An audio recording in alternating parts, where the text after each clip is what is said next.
आच्छा खुलुमबाय बयखौबो आच्छा दिनैनि नैबे गोदानै दाजानाय एपिबि अल्टारनेटिभ पार्टी अफ बर'लेण्ड मानगोनां डक्टर अनजालि प्रभा दैमारिनि बे एपिबि हान्जानि जानानै नैबे 14 चिरां दुवार बे 14 चिरां दुवारावहाय एपिबिनिफ्रायबो आंखौहाय दिनै बेवहाय बे 14 चिरां दुवारनि मोनफ्रोमबो जाथि जनगोष्ठी हारि हारिसाफोरखौ लानानै दिनै बेवहाय एपिबिआ दिनै केन्डिडेट हिसाबै बा बिजाथि हिसाबै दिनै आंखौ दैथायहरदों। बेनिखायनो आं दिनैहाय एपिबिनि जानानै जिखिनि नैबे चिरां दुवारसावहाय आं दिनै समाज आरो मोनफ्रोमबो जाथि जनगोष्ठीनि जितु हाबनानै आं जिखिनि खामानि मावदों बा आं जिखिनि सावरायबोदों जाय सुबुंफोरखौ जों लोगो हमदों बे बेलायावहाय दिनै साफ्रोमबो रायजो राजाफ्रा दिनै एपिबि दलखौहाय दिनै नैबे 14 चिरां दुवार हिसाबै सापर्ट खालामनो थाखाय दिनैहाय गोबां रायजो राजाफ्रा मदद खालामदों आवगायबोदों। दा बेखिनिखौ नुयोब्ला दा बेखिनिखौ नायोब्ला दिनै 14 चिरां दुवार हिसाबै एपिबि अल्टारनेटिभ पार्टी अफ बर'लेण्ड मानगोनां डक्टर अनजालि प्रभा दैदेननाय बे आफादा दिनै नायस्रांवारि हिसाबै दिनै बेवहाय देरहानो थांगासिनो। बेनिखायनो दिनै एपिबिनिफ्राय बे 14 चिरां दुवारनि सिङाव थानाय ब्लक प्रेसिडेन्टनिफ्राय लानानै ब्लक सेक्रेटारि आरो गासैबो प्राइमारि बे प्राइमारिनि मावथिफ्रा दिनैहाय सान हर दिनै खामानि मावदों। बे खामानि मावनायखौ नुनानै आं दिनै जोबोर गोजोननाय मोन्दों आरो बिथांमोननि खामानि मावनायखौ नुनानै दिनै जिखिनि रायजो राजाफ्राबो दिनै गोबां दिनै सापर्ट खालामदों मदद खालामदों आरो सिगाङाव 17 बोसोर सासन खालामबोनाय हाग्रामा महिलारि बिथांनि दैदेननाय बे 17 बोसोर दैदेननायाव दिनै गोबां रायजो राजाफ्रा दिनै दुखु मोननाय दं खुद्रिनाय दं। बेनिखायनो नैबे 14 चिरां दुवार हिसाबै दिनै गोदान पलिटिकेल आफाद बे एपिबिखौहाय दिनै गोबां रायजो राजा सहाय मदद खालामनो थाखाय आवगायबोदों आरो बेजों लोगोसे जे 5 बोसोरनि थाखाय दिनै एपिबि मा होनो 5 बोसोरनि थाखाय दिनै इउपिपिएल सरकारा प्रमद बर' सरकार बिथाङा दिनै जिबायदि खोथा बाथ्रा प्रतिश्रुति होनानै रायजो राजानिसिम दिनै खोथा होनानै जे सरकाराव फैदोंमोन बे 5 बोसोराव दिनै बिथांमोना दिनै बे 14 चिरां दुवारसावहाय मोनफ्रोमबो जाथि जनगोष्ठी हारि हारिसाफोरनि थाखाय दिनै खामानि मावनो हायाखै। दा बे खामानि मावनो हायैखौ नुनानै थगायनायखौ नुनानै जाहाथे 5 बोसोर आरो सरकार फैयोबा जाहाथे बिथांमोना थगायजाया बे बुस्थुखौ दिनै बिथांमोना जोंनो रोखा फोरमायदों। साफ्रोमबो बर' रायजो राजाफ्रा जे दिनै जोंनि खावलायनाय बायदिनो बे मा होनो इउपिपिएल सरकारखौबो दिनै नैबे 14 चिरां दुवारावहाय नांला दिनै बेखिनि खोथाखौ साफ्रोमबो रायजो राजाया जों जे जायगायाव लोगो हमदों जों जे जायगायाव प्रग्राम खालामदों बाव बिथांमोना जोंनो देरहानायनि इसाराखौ जोंनो होदों। बेनिखायनो नैबे जोंनि 14 चिरां दुवारावहाय जे जोंनाव सासे सानैयाल' पारमानेन्ट मोनसे मा होनो पलिटिकेलखौ दैदेनबाय थादों जे जायगायाव दिनै मा होनो 17 बोसोर सासन खालामनाय खाम्फा बरग'यारि दिनै डिपुटि चिफ हिसाबै पुरन खालामनो हायाखै मावफुंनो हायाखै। बेनिखायनो दिनैनि थारिखआव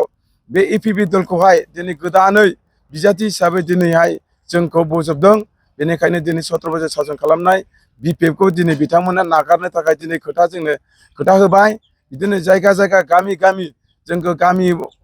दलैनो दिनै एपिबिजों जयेन जाबाय जयनिं खालामबाय आरो दिनै जोंसो जयनिंआव दिनै जों थांस्लाबनो हायाखै आं दिनै हाबस्लाबनो हायाखै अब्लाबो जोंनि एपिबिनिफ्राय 14 चिरां दुवारनि आफादगिरिनिफ्राय लानानै गासैबो मावथिफ्रा दिनैहाय पार्ट बाय पार्ट खालामनानै दिनै खामानि मावदों। आदिमबासिनिफ्रायबो दिनै गोबां जायगायाव हाबनानै आदिमबासिनि वार्कारफ्रानो दिनै खामानि मावदों ओंखारदों। दिनै गोबां आदिमबासिफ्राबो दिनैहाय जोंनो भट होनो थाखाय दिनै रेडि जाबाय आरो नेपालिफ्राबो दिनै जोंनो एपिबिनो फैगौ 22 थारिखआवहाय ट्राकनि सावगारियाव बा डाम्पारनि सावगारियाव भट होनो थाखाय दिनै बिथांमोनाबो गोबां जोंनो खोथा होदों। बेनिखायनो दिनै एपिबिया नैबे 14 चिरां दुवारावहाय गोदान बिजाथि सोलायनायखौ जेनेरेसनखौ नांगौनि थाखाय जोंनो गोबां रायजो राजाफ्रा मदद होगोन बे खोथाखौ दिनै जोंनो खोथा होदों। मानो होनोबा दिनै 17 बोसोराव दिनै खाम्फा बरग'यारिया जिबायदि सासन खालामलांदों बेखिनिखौ दिनै रायजो राजाया सोलायनायखौ लुबैनानै दिनैहाय जोंनि गोदान बिजाथिखौ दिनै गोबां मदद होनो आवगायबोदों आरो दिनै आरोबाव 17 बोसोर सासन खालामलांखानाय जेरै खाम्फा बरग'यारिया आरोबाव दिनै बिपिएफखौ नागारलांनानै इउपिपिएलआव थांनानै आरोबाव दिनै बे 14 चिरां दुवारनिफ्राय इउपिपिएलनिफ्राय बिजाथि हिसाबै दिनै खाम्फा बरग'यारि दिनै आरोबाव थांबावबाय आरो दिनै बिथाङा इउपिपिएलआव थांनानै जुदि सासन खालामबावनो नागिरदों दिनै बिपिएफआवबो दिनै बिथांमोना सासन खालामबाय बिथाङा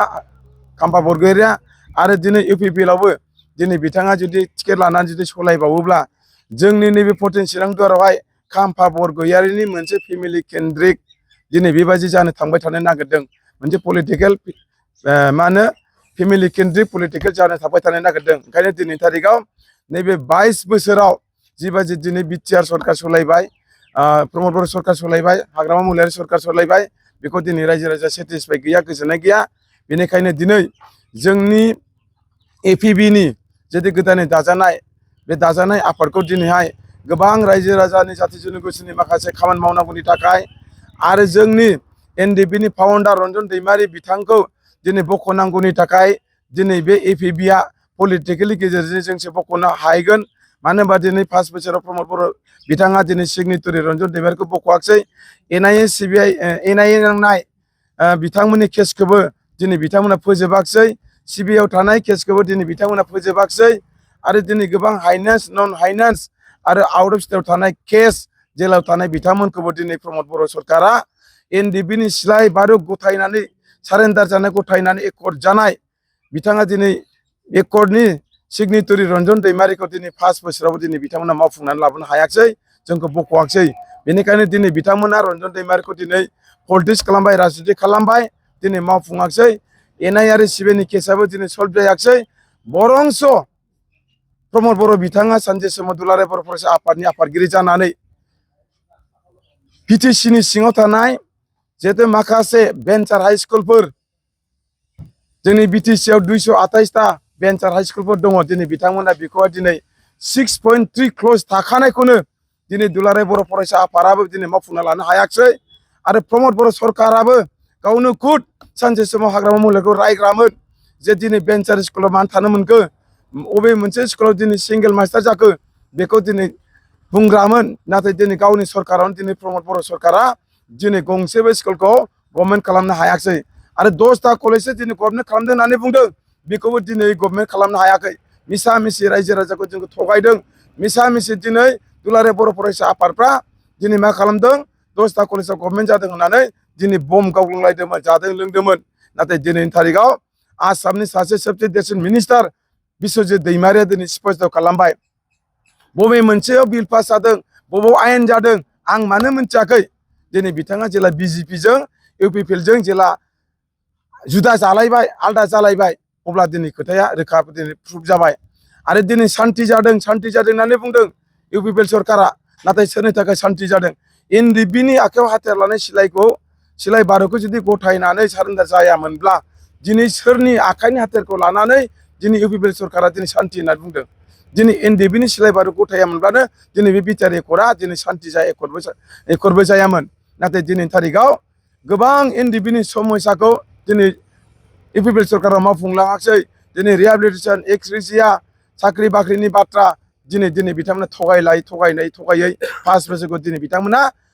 हाग्रामा महिलारिखौ 17 बोसोर रायैनो 5 बोसोरखौ बारहोलांजोब्बाय आरो दिनै नैबे पर्टेन चिरां दुवार्सआवबो खाम्फा बरगयारिया 17 बोसोर सासन खालामखांनायनि उनाव दिनै बिथाङाबो दिनै सा ओनसोलनि रायजो राजाफ्रा जिबायदि अबस्था दिनै भुगिनांदों दिनै बिराद गाज्रि अबस्थायाव दं बेनिखायनो दिनैनि तारिखआव सा ओनसोलनि रायजो राजाफ्रा पर्टेन चिरां दुवार ओनसोलनि रायजो राजाफ्रा दिनै बिपिएफनोबो दिनै भट होनो नागिराखिसै इउपिपिएलनो भट होनो नागिराखै मानो होननानै बुङोबा बिपिएफ सरकारा दिनै 17 बोसोर सासन खालामनायाव बिथांमोनखौ मोनथिगौ बांद्राय गोबाव सरकार सलायबा मा जायोनो थिउरिया जायो थिउरिया बेनिखायनो दिनै बिथांमोना गावसोरनि गोसो मथनै दिनै सरकार सलायदों बेनिखायनो दिनै रायजो राजाफ्रा सेटिसफाइ गैया गोजोननाय गैया बेनिखायनो दिनै जोंनि नैबे पर्टेन चिरां दुवार्सआव सोलायनायखौ नांगौ आरो दिनै बे खाम्फा बरगयारिखौ माबोरै सोलायनो हायो जेनेरेसना बे पर्टेन चिरां दुवाराव माबोरै मावनो मोनथाय खाबु मोननो हायो बे बुस्थुखौ दिनै रायजो राजाफ्रा गोदान केन्डिडेट सोलायनायखौ लुबैनानै दिनै जोङो एबिपिनिफ्राय नायस्रां औवारिखौ दिनै सापर्ट खालामनो थाखाय बे पर्टेन चिरां दुवाराव साफ्रोमबो रायजो राजाफ्रा जाथि जनगोष्ठीफ्रा दिनै जोंखौ लोब सापर्ट खालामनो ओंखारबोदों मदद खालामनो ओंखारबोदों बेनिखायनो फैगौ 22 तारिख सेप्तेम्बर 2025 डेटआवहाय साफ्रोमबो बर' रायजो राजाफ्रा नोंथांमोननि आगदा आखाइखौ बिखायाव खेबसे होनानै जाहाथे सिन्था खालामनानै मानगोनां फाउन्डार एनडिपिनि फाउन्डार प्रेसिडेन्ट रन्जन दैमारिया हारिनि थाखाय जाथिनि थाखाय जाहाथे बिथांखौ जुदि बिर जोहोलाव जुदि साननानै लायो अब्ला नोंथांमोना एबारनि बे बाथि बिटिसि इलेक्सनावहाय नोंथांमोना सोरनो बर होयोब्ला हारिनि जाथिनि थाखाय सिन्था खालामगोन आरो एनडिपिनि समस्या बोरै सल्भ खालामजागोन बेखौ सिन्था खालामनानै जाहाथे बिखायाव खेबसे रायजो राजाफ्रा होनानै जाहाथे सिन्था खालामो। बिनिफ्राय 22 तारिखआवहाय नोंथांमोना अननानै जाहाथे जोंनि एपिबिनि सारा बिटिसिआव थानाय ट्राकनि सावगारियाव बा डाम्पारनि सावगारियाव भर होनानै देरहागोन आं बिखिनि खावलायदों। आरो लोगोसे नैबे फटिन चिरां दुवारावहाय बिपिएफ सरकारखौ दोनथ'नानै इउपिपिएल सरकारखौ दोनथ'नानै गुबुन गुबुन इन्डिपेन्डेन्सखौ दोनथ'नानै नैबे एपिबि अल्टारनेटिभ पार्टि अफ बर'लेण्ड मानगोनां डक्टर अनजालि प्रभातनि दैदेननाय बे एपिबिखौहाय एजे नायस्रां औवारियाबो सासे फटिन चिरां दुवारनि लकेल हिसाबै आरो एनडिपिआव गोबाव बोसोर सेक्रिफाइस खालामबोनानै दिनै जोंहा माखासे साहा ओनसोलनि रायजो राजा आरो बे फटिन चिरां दुवार ओनसोलनि रायजो राजाफोरखौ हारि आरो माहारिखौ मावफुंनायाव मदद होलांनांगौनि थाखाय जोंनि गोसो गोरबोआव दंखायो। बेनिखायनो दिनै साफ्रोमबो बे फटिन चिरां दुवार्सनि बर' रायजो राजा साननो हनो गोरों मेलेमजिबि इन्टेलेक्सुवेल सारमोनखौ जों खावलायदों बे 5 बोसोरनि थाखाय रन्जन दैमारिखौ बख'नांगौनि थाखाय सिबिआइ केसनिफ्राय उदां लाबोनांगौनि थाखाय 6 जन फासि होजानांगौ बिथांमोना दिनैसिमबो जेलाव दं आरो एनआइए केसनि जितु बेलनिफ्राय गबोदों दिनै बिथांमोना बेलावसो गबोदों बिथांमोननि केसा दिनै खालास जायाखै। दिनै बेनिखायनो बिथांमोनखौ जों बख'नांगौब्ला पलिटिकेलि जों खामानिखौ मावहैयाब्ला जों दिनै बिथांमोननि केसखौ जोङो फोजोबनो हानाय नंला। बेनिखायनो प्रमद बर' सरकाराबो दिनै मावखायाखै 5 बोसोराव आरो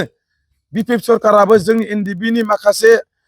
जेल जाबोनायखौ 6-7 बोसोर बिथांमोनाबो सरकाराव लोगो मोनबोदोंमोन नाथाय बिथांमोना दिनै मावबोआखै। बेनिखायनो दिनै जों आखाइ खबजबनानै खावलायदों जाहाथे अननानै 5 बोसोरनि थाखाय नैबे एपिबिखौबो नोंथांमोना जाहाथे मदद खालामो आं बेखौ खावलायदों। आरो लोगोसे जोंहा बिकिडाब्लिउसिनि समस्या आरो कार्बि आंलंनि समस्या आरो जोंनि ट्रेडिसन राव हारिमु धोरोम गासैखौबो दिनै नोजोर बोनानै 6 सिडुल आरो ट्राइबेल बेन्डन ब्लक बेफोरखौ बासायनांगौनि थाखाय नैबे गोदानै दाजानाय एपिबिखौ जाहाथे नोंथांमोना जोंखौ जाहाथे सापर्ट खालामो जोंनो जाहाथे बर होनानै मोजां मोनसे सरकाराव लाबोनानै जोंनि बर' जाथिनि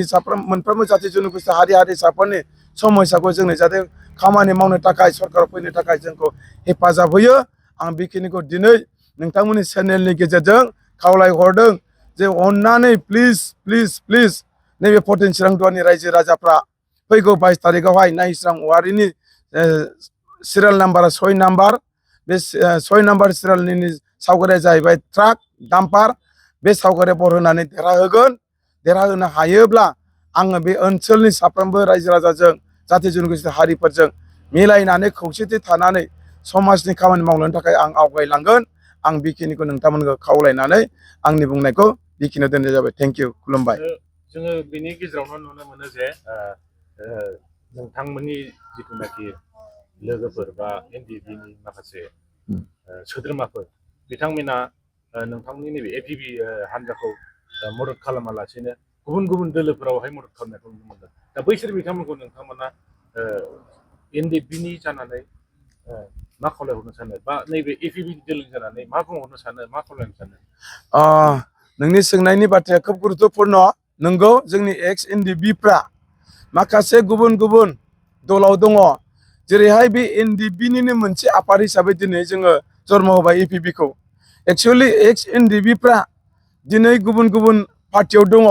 बियो जोंनि थाखाय बहुद दुखुनांथाव बाथ्रा आरो साननो गोनां बाथ्रा। बिथांमोना सानसे समाव हारिनि थाखाय जातिनि थाखाय सेक्रिफाइस खालामनानै दिनै गावनि आंगो लोगोफ्रानो दिनै जेलाव दङ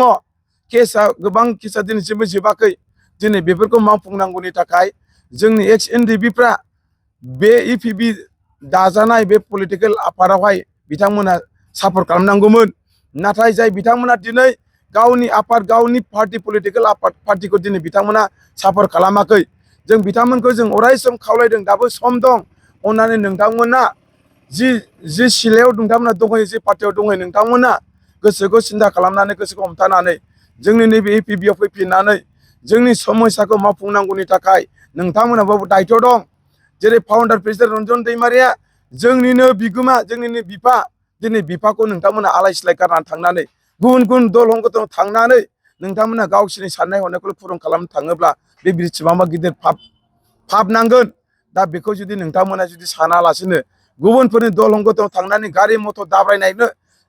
खाबु लाहैनानै थाखा फैसा गरसे गरनै जोंखौ हैफानानै मालायजों दिनै नोंथांमोना सापर्ट खालामहैनाया बे जोंनि थाखाय साननो गोनां। बेनिखायनो आं दिनै नैबे चेनेलनि गेजेरजों खावलायगोन मोनफ्रोमबो जिल्लायाव थानाय एक्स एनडिपिफ्रा गाव गावनि पलिटिकेल आफाद बे एपिबिआव जगदान जानानै जोंनि समस्याखौ मोनथिखागौ नोंथांमोनाबो दिनै गां समस्या दं। दिनै बे समस्याखौ दिनै जाय सरकारजों नोंथांमोना थादोंमोन बे सरकार दिनै मावफुङाखै। बे मावफुङैखौ नुखानानैबो दिनै नोंथांमोना मानो थाहैखो बेयाव मानो दिनै आगान हैखो नोंथांमोना मानो बुजियाखै मानो सानाखै आं खावलायदों दाबो सम दं। फैगौ 22 तारिखआवसो इलेक्सन जानो थांगासिनो दङ बिटिसि इलेक्सना। बेनिखायनो नोंथांमोना अननानै नैबे एपिबिनि ट्राकनि छबियाव बर होनो थाखाय खामानि मावनो थाखाय नोंथांमोना जाहाथे ज' जाफैफिनो जाहाथे सिन्था खालामो आरो जोंनि फाउन्डार रन्जन दैमारि सारनि थाखाय नोंथांमोना खेबसे सिन्था खालाम। रन्जन दैमारिया जुदि दिनै आफाद दानानै जाहाथे हारिखौ जुदि रैखा खालामामोनब्ला दिनै नोंथांमोनाबो जुदि एनडिपि नामानो थायामोन दिनै एनडिपिनि नाम लानानै दिनै गुबुन गुबुन दल संगठनाव नोंथांमोना जायगा आरो खाबुबो मोनामोन। बेनिखायनो जों खावलायदों अननानै जायखि दलाव थाया मानो अननानै प्लिज नोंथांमोना गिदिंबोफिन नोंथांमोना फैफिन दाबो सम दं। जों रावखौबो दुसिया जों दिनै बिदा फंबाय हारिनि थाखाय जातिनि थाखाय जोङो सानसे समाव ज' जों दावहा नांदोंमोन आन्दलन खालामदोंमोन। दिनै मोजां जा गाज्रि जा बिटारिखौ जालांखांबाय। बिनि उनाव दिनै गोबां समस्या दं। जों मोनथिदों जों खोनादों आं दिनै फरायनो मोनाखै इउपिपिएलनि इस्तिहाराव जों खोनादों आं नुवाखै नाथाय आं सासे मानसिया खोन्थादों इउपिपिएलनि जितु इस्तिहाराव दिनै एनडिपिनि जितु एकर्ड जाखांलांनायनि उनाव माखासे आद्रा समस्या खामानि मावनांगौ दंमोन। बे बुस्थुखौ इउपिपिएलनि इस्तिहाराव मोनसेबो उल्लेख खालामनाय होननाय जों खोनायाखै गैया होननानै जों मोनथिदों। नाथाय आं दिनै बिथांमोननि इस्तिहारखौ आं नागिरदों दिनै मा लिरनाय दं आरो दिनै बिपिएफनि इस्तिहाराव मा लिरदों मेनिफेस्ट'आव मोखां बिलाइयाव बेखौबो आं दिनै नुवाखै। नाथाय इउपिपिएलनिखौ जों खोनादों जे इउपिपिएलआव एनडिपिनि आद्रा थानाय खामानि बा केसफोरखौ रन्जन दैमारिखौ बख'नांगौनि थाखाय दिनै बाव जेबो लिरनाय उल्लेख गैया होननानै जों खोनादों। बेनिखायनो जुदि बेबायदि बुस्थु जुदि लिरनाय गैयाब्ला नोंथांमोना बाव थानानै मा खामानि मा आदाय खालामना लाबोनो हानो।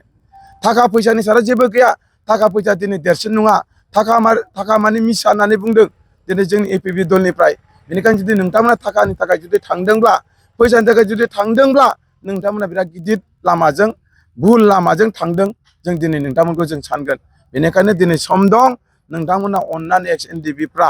जाहाथे रन्जन दैमारिखौ जुदि सिन्था खालामो बै सिबिआइ केसआव 6 जन थानाय 50 जन 53 दाख्लै 50 जन जिथु गबोदों दिनै बिथांमोननि केसआबो दिनै बेल जायाखै। मोनसे आथिङा गोजौ मोनसे आथिङा गाहाय अबस्थायाव दं। गाबोन जुदि समफोर जुदि कर्टआ जुदि लेंहरफिनो बिथांमोना थांफिननो गोनां जागोन। नोंथांमोनखौ जुदि सिन्था खालामो हारिया जुदि सिन्था खालामो बे इपिबिनो दामपारनि सावगारियाव फैगौ 22 तारिखआव बर'ना देरहाहोगोन बेखिनिखौ जों मिजिंथिदों। दा बे जोबथानायाव आं खावलायदों जे एक्स एनडिपिफ्रा जायखि जेरावखि डिस्ट्रिक्टआव थाया मानो दामपारनि सावगारिया भट होनो थाखाय नोंथांमोना जाहाथे रायजो राजाखौ खावलायो आं बेखिनिखौ नोंथांमोनखौ गुरै खावलायहरबाय आरो आं बेखिनि बुंनाय बाथ्राखौ बावनो दोनथ'नाय जाबाय। Thank you.